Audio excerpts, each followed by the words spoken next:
Dans cette capsule, nous allons nous intéresser à la nomenclature des amines. Alors les amines, ce sont toutes les molécules qui contiennent uniquement le groupe fonctionnel amine. Là, tu te dis que tu es super avancé.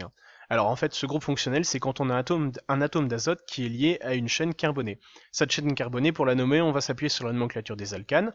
On aura donc des amines à chaîne linéaire, on retrouve ici le groupe fonctionnel, et des amines à chaîne ramifiée. Le carbone porte à la fois le groupe fonctionnel et une ramification. Au niveau du nom, rien de plus simple, on va remplacer le final de l'alcane par amine. Allez, on va voir ça tout de suite avec les amines à chaîne linéaire. La plus petite des molécules, elle contient un atome de carbone, donc l'alcane correspondant ce serait le méthane, donc c'est la méthanamine, c'est féminin. Allez, 2 atomes de carbone, éthane, éthanamine. 3 atomes de carbone, propane, propanamine. Perdu. Propane 1 amine, puisque le groupe fonctionnel est porté par le carbone numéro 1, ce qui signifie qu'on peut avoir la propane 2 amine. N'en réfléchis pas, il n'y a pas la propane 3 amine, on numéroterait dans l'autre sens. Allez, on va passer aux amines à chaîne ramifiées. Première étape, on identifie le groupe fonctionnel.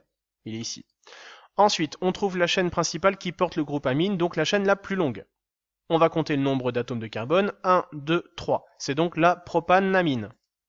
Ensuite, on identifie les chaînes ramifiées, on en a une seule. Cette chaîne ramifiée, elle comporte un atome de carbone, c'est donc la méthylpropanamine.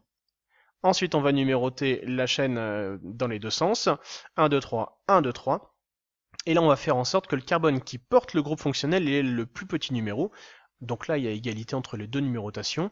En cas d'égalité, on regarde la ramification, mais là aussi, on a égalité. Donc en fait, il n'y a pas d'importance. Ce sera donc la 2-méthylpropane 2-amine. Bon, et puis on va faire un petit rappel, enfin un petit parallèle plutôt, avec les alcools où on avait des classes. Et bien là, c'est pareil, on a la classe primaire pour les amines, donc c'est tout ce que je viens de vous montrer, c'est-à-dire qu'en fait, l'azote ne porte qu'une seule chaîne carbonée. Et donc là, c'est la propane 1-amine. On peut aussi avoir des amines secondaires, c'est-à-dire que le groupe fonctionnel, il porte 2 chaînes carbonées. Et puis un petit peu comme les esters, je vais considérer la chaîne principale et la chaîne secondaire, la chaîne principale étant toujours la plus longue.